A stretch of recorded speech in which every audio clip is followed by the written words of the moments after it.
ನಮೋ ತತ್ಪುರುಷಾಯ ವಿದ್ಮಹೆ ಮಹಾದೇವಾಯ ಧೀಮಹಿ ತನ್ನೋ ರುದ್ರ ಪ್ರಚೋದಯಾತ್.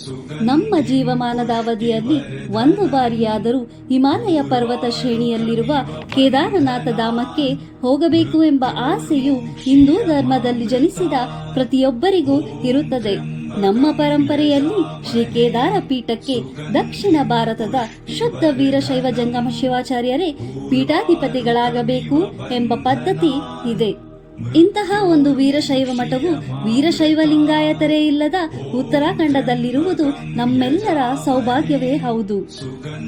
ಉತ್ತರಾಖಂಡ ರಾಜ್ಯದ ರುದ್ರಪ್ರಯಾಗ್ ಜಿಲ್ಲೆಯಲ್ಲಿರುವ ಹುಕಿ ಮಠವು 323 ಜಗದ್ಗುರುಗಳನ್ನು ಪಡೆದುಕೊಂಡು ಪ್ರಸ್ತುತ ಇಲ್ಲಿ ಪೀಠಾಧಿಪತಿಗಳಾಗಿ ಶ್ರೀಮದ್ ಹಿಮವತ್ ಕೇದಾರ ವೈರಾಗ್ಯ ಸಿಂಹಾಸನಾಧೀಶ್ವರ ಶ್ರೀ ಶ್ರೀ ಶ್ರೀ 1008 ಜಗದ್ಗುರು ರಾವಲ್ ಭೀಮಾಶಂಕರಲಿಂಗ ಶಿವಾಚಾರ್ಯ ಭಗವತ್ಪಾದರು.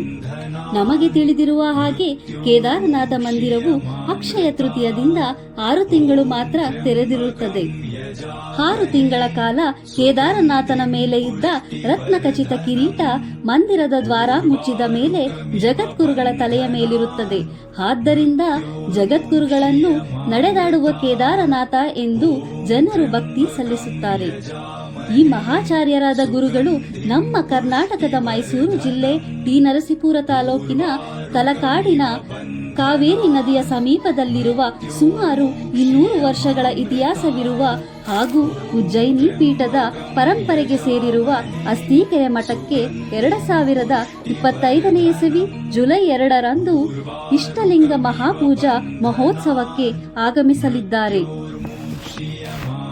ಈ ಮಹೋತ್ಸವವನ್ನು ಅಸ್ತೀಕೆರೆ ಮಠದ ವಿಕಾಸ ವೇದಿಕೆ ಟ್ರಸ್ಟ್ ತಲಕಾಡು ಇದರ ಅಧ್ಯಕ್ಷರಾದ ಡಾಕ್ಟರ್ ಶ್ರೀ ಶ್ರೀ ಸಿದ್ಧ ಮಲ್ಲಿಕಾರ್ಜುನ ಸ್ವಾಮಿಗಳ ನೇತೃತ್ವದಲ್ಲಿ ಆಯೋಜಿಸಲಾಗಿದೆ.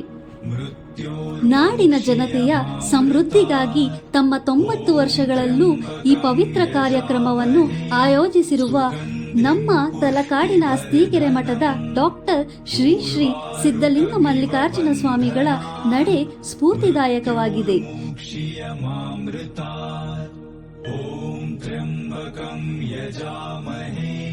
ಸುಗಂಧಿಂ ಪುಷ್ಟಿವರ್ಧನಂ